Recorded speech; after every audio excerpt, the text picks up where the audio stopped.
Story 1. Last week, I was forced into a situation that, honestly, still makes me shake. It was something I knew would happen eventually, but I had always hoped to avoid. I had to meet with my ex-wife, someone who, for years, had caused me so much pain that even thinking about her made my stomach turn. But we had unfinished business to discuss, things related to our kids, so there was no way around it. I knew the conversation needed to happen, but one thing was certain: I wasn't going to meet her anywhere but in public. I made sure to insist on that.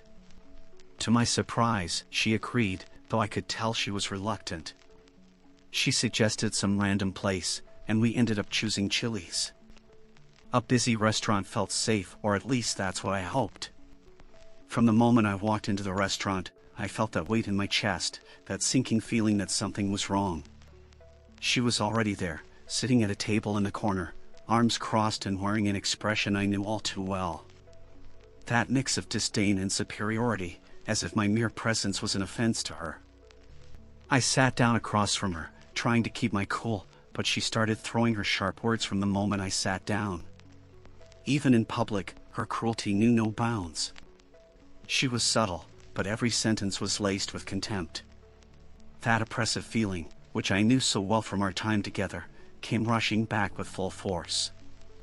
I wanted to run, but I felt glued to that chair, as if the invisible chains of the past still held me there. The waiter came to our table, with that polite smile of someone who has no idea what's going on but tries to be friendly. He served us kindly, but there was something different about him. Throughout the meal, he passed by us several times, and I started noticing that he was more attentive than usual. While she continued with her bitter comments, something unexpected happened.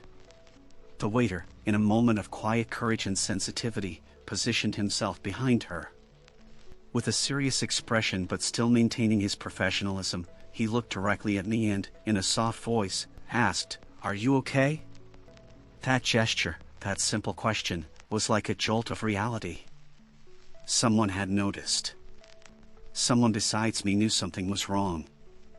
I was a little taken aback. At first, I just nodded slightly, trying to show I was fine. But I wasn't. Of course, I wasn't. Still, her presence in front of me paralyzed me. I couldn't do anything but sit there, trying to finish the meal as quickly as possible so I could leave. Every second felt like an eternity. I could barely touch my food. My mind was torn between the insults she was throwing and that small spark of hope the waiter had ignited in me. When we finally finished eating, we paid the bill. I was ready to bolt out of there, but something stopped me. Before we could leave, the restaurant manager approached, alongside the waiter who had asked if I was okay. But what the manager did next is something I'll never forget. He addressed my ex-wife directly and, with a firmness I would have never imagined, told her she needed to leave. Immediately. There were no explanations, no arguments. She tried to resist, of course, but his tone left no room for debate. She got up, furious, and stormed out of the restaurant as if she'd been thrown out of what she thought was her territory. The waiter stood beside me, with a calm but determined look. I was about to get up and leave, but the manager insisted that I stay a little longer. He didn't ask me to sit there nervously like I had during the entire meal. Instead, he brought me another drink. While I waited, trying to calm my nerves, I felt an inexplicable relief. I wasn't alone anymore. The people around me, people I didn't even know, cared about me in a way I never expected. It was a strange yet comforting feeling. A few minutes later, a police officer arrived at the restaurant. Without making a scene, he made sure my ex-wife had left. From that point on, everything felt a little lighter. The waiter, the manager, and the police officer walked me to my car, a simple gesture, but one that made all the difference. They didn't know anything about my past, about the years of abuse, about the sleepless nights spent trying to figure out where my life had gone wrong. But they protected me anyway. That day, as I drove home, escorted by the police officer who ensured I was safe, I realized something important. Often, we feel like we're alone in our darkest battles.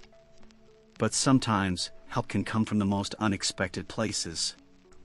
A word of support, a gesture of solidarity, can change everything. What seemed like just another tense meal with my abusive ex-wife turned into a reminder that, no matter how hostile the world may seem, there are still people willing to care. And in that moment, I knew I had finally found a bit of peace amidst the chaos. Story 2. I was having a relatively quiet night at the bar, one of those moments where you stay alert, watching the crowd, but without much urgency. I was leaning against the hallway, just waiting for a break so I could take a pause. The bar was still busy, but nothing too chaotic, at least not yet. Amidst the clinking glasses and the buzz of conversations, I noticed a guy, a regular customer, kind of nerdy but good-hearted, just quietly enjoying his drink in peace. He had been sitting at the bar for a while, but suddenly, without a word, he got up hurriedly and headed straight to the bathroom. Something about him seemed off, and I had a feeling something was about to go down. Curious, I decided to follow him discreetly. When I entered the bathroom, there he was, leaning against the sink, eyes red, trying to hold back tears. The scene caught me off guard. He was visibly shaken, almost on the verge of a breakdown. I approached him slowly and asked, in a soft tone, if he was okay. He shook his head without saying a word. The silence was heavy, and you could feel how much he was struggling. I knew I couldn't just leave him there. The situation was more delicate than it seemed. I realized he was drunk, and the thought of letting him drive in that state didn't sit well with me. So, I made a quick decision. I went to my manager and suggested we put his tab on hold. He agreed, and I headed back to the bathroom to help him out. I managed to get him to the back door, where the bar owner was parked in his pickup truck, a vehicle that, honestly, had seen better days. The bumpers and fenders didn't match, and half the hood was painted in matte black. But it wasn't the condition of the truck that mattered at that moment. What mattered was making sure this guy got home safely. We decided there was no way he could drive, so we got him into the truck and waited. For a moment, it seemed like everything was under control, but, as you can imagine, nights at the bar always come with a twist.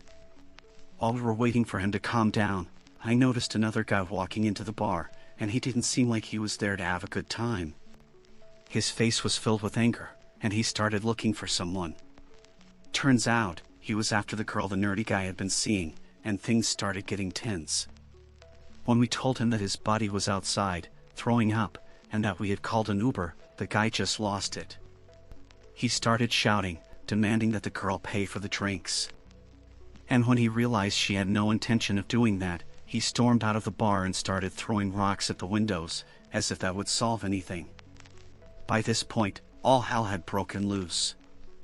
The owner, who had been trying to stay calm until then, grabbed an old pool cue from the back and stormed outside, raising the cue above his head, ready to put an end to the madness before it got any worse.